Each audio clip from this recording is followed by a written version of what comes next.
that saved a wretch like me. There are two different point of views, totally different about women. Let's start with the good one and positive one, which I'm fan of. Okay.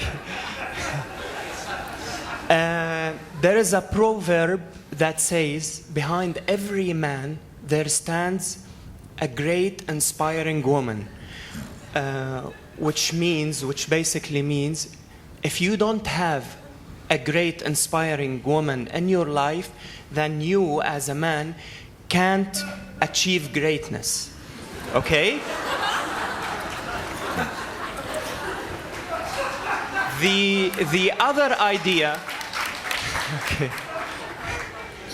Okay. The other. I feel the temperature going up a little bit. Yeah.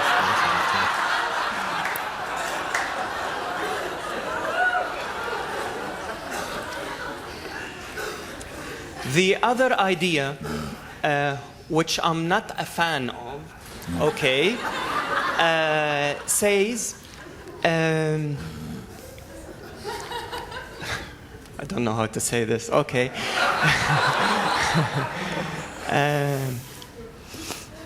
A woman is an unsecured being.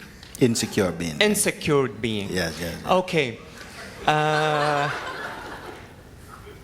So she can act as maybe an obstacle in men's, way to find their path in life. For a man to find his way, should he have a woman in his life?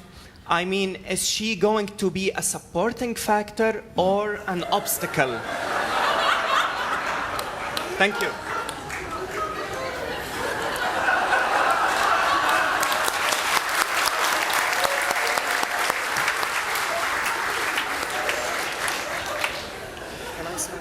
Yes. For me personally, I would like to have a woman in my life. I don't like to meditate alone, to pray alone, to communicate with God alone. It will be much more enjoyable when you do this with your partner. You meditate together, you pray together, you share everything. I feel it's much more enjoyable. But I want to know, is this the right thing to do?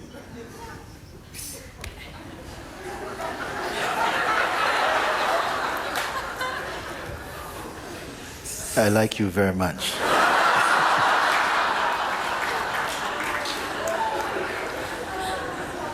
When someone speaks out what most people think, but don't say, and he comes and you speak it out, no? Like this is good.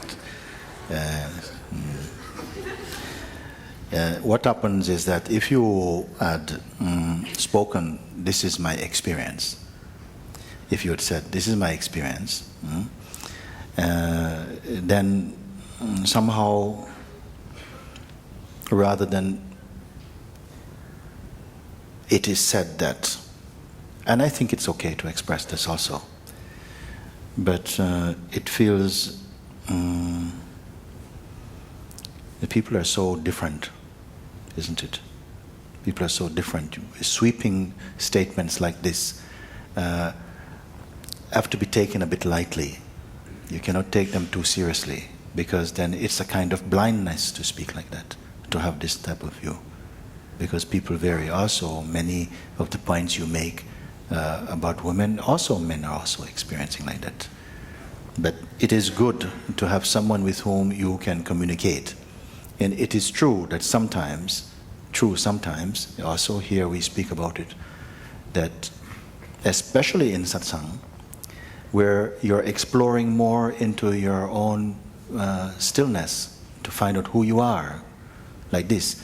And the feeling of our identity and personality seems to be thinning out, like it's not such a tremendous force. It's becoming now something you can observe.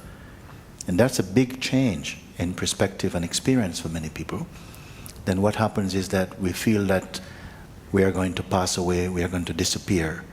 And what happens very often, when the ego feel like it's thinning away, the biggest revival for the ego is to new relationship, isn't it? One of the great distractions can be a relationship. Is a great salvation for the ego, because then somehow someone finds me valuable or something. So this type of relationship I point out and I say, be aware of that. It's part of the strategy somehow. I'm using these words for now, as the mind is somehow feeling under threat. And then it will come up very strongly for a while to sabotage your seeing, the completeness of your seeing.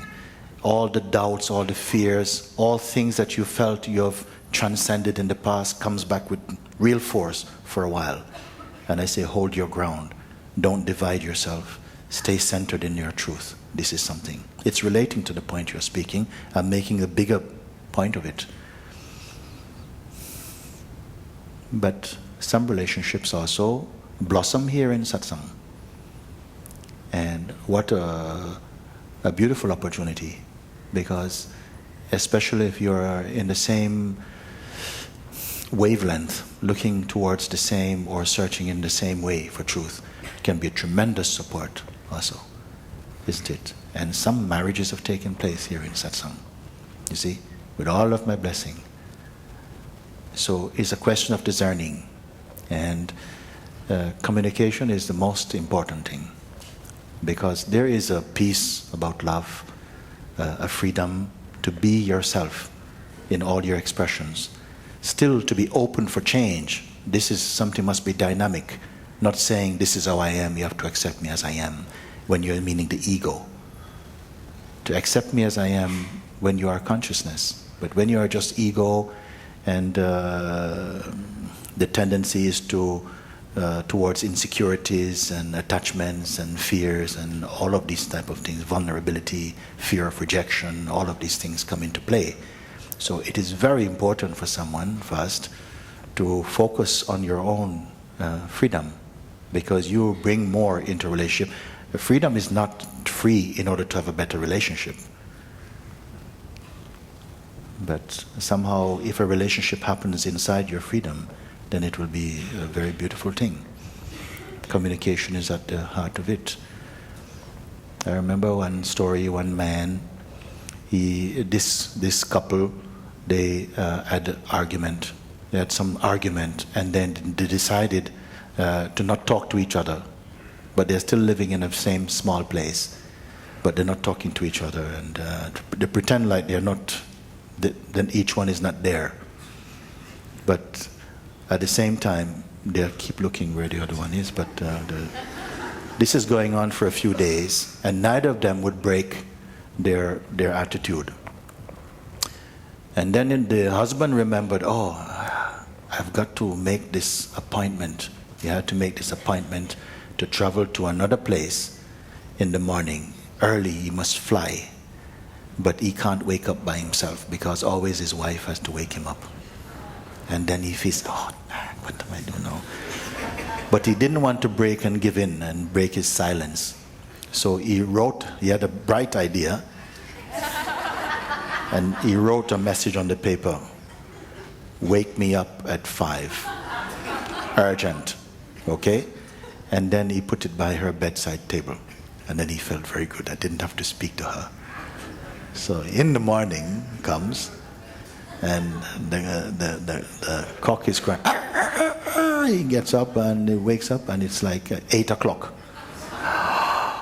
And he is furious. And she's in the bathroom singing, oh, what a beautiful morning. And he is completely furious, and he rushes, going to rush to see her, and then he sees a message on his table, and he opens it, and it says, it's 5 o'clock, get up.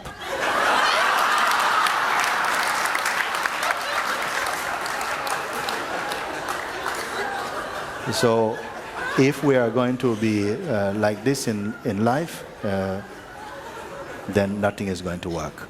I think communication is at the heart of things, openness, non-game playing, all of this is okay. And the broad thing about how men are and how women are and so on, there is something I would want to say, because I heard this before. When we were growing up, it was like a kind of, I don't know if it's a saying where I grew up. And it says that men uses affection to get sex, and women uses sex to get affection. There was a little thing like this, no? But actually, we have a debate about these things and say there is a difference in our orientation somehow, but it looks like the universe purposefully make like this, so that we are not the ones who complete each other. That you must find for yourself the truth. You see, because if man was made for woman and woman was made for man, then you would not grow spiritually somehow. You'd be each other's answer somehow. So it says man is made for God and woman is made for God. That if somehow inside your heart is turned towards the truth, then everything else will work fine. Even what you speak is good, that you have somebody and they're like you and you're together, but you cannot make that happen. You can only discover that. And if your heart is not fixed on too much intention on how things should be and how they should not be, but more find your own truth and your own spontaneous flexibility, then life will bring you to the right person who is compatible with you, with your energy. I once was lost, but